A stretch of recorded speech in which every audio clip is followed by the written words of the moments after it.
go.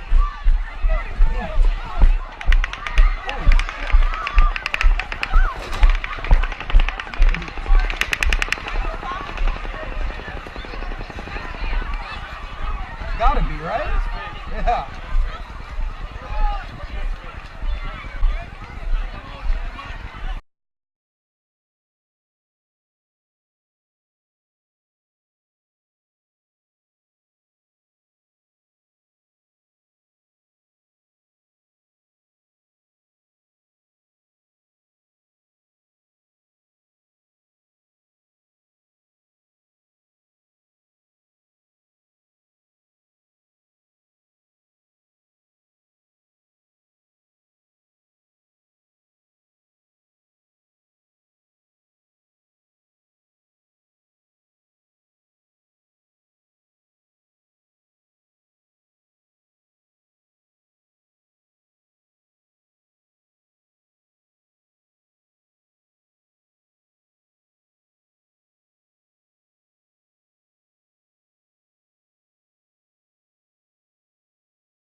About what some of the suspicious things that were discovered by IntelliHub.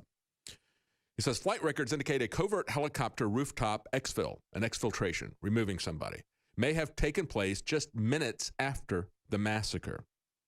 Flight records and information obtained by IntelliHub show that at least one assailant may have been extracted via helicopter for a 10:21 p.m. exfil from the southwest rooftop of the Delano Hotel just 4 minutes before Las Vegas Metropolitan Police Department helicopter, and he gives a serial number, arrived in the vicinity for the first time since shots were fired at crowd-goers attending the Route 91 Harvest Music Festival around 10:05, as the timeline indicates. This is very detailed, folks. Very detailed research that he did into this.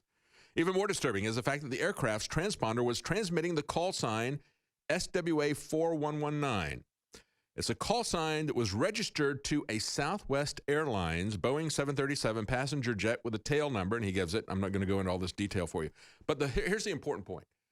The Southwest airline flight was scheduled to depart Tulsa at 2 in the afternoon and arrive in Las Vegas at about 3 in the afternoon. So it's 14:10, which is about 2:10 in the afternoon, arrive in Las Vegas, local time, about 3 o'clock in the afternoon.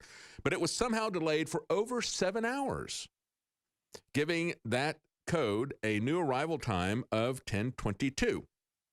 So it doesn't make sense that because the craft was headed north and was too close to the airport to be aligned with any of the runways. So why would that be there? They say, you see, the aircraft that was displaying that call signal between 10:21 and 10:22 that showed up on the radar for the first time at 10:21 cannot be a passenger jet. Why? Because the actual flight data confirms the aircraft slowed to a stop. It slowed to a stop. So here they're using the call letters of a Southwest Airlines flight that was delayed for 7 hours. And then that would put it around there about that time. And they got a transponder with that information on it, okay? And then they see as they're following it, it slows to a stop. Then it changes direction abruptly.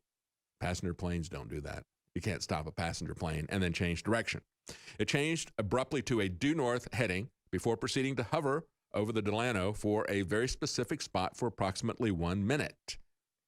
In fact, a helicopter, because its jet simply can't hover or change speed and direction with such intensity, they said this means that the operators of the craft were intentionally transmitting a fictitious call sign before they went dark altogether.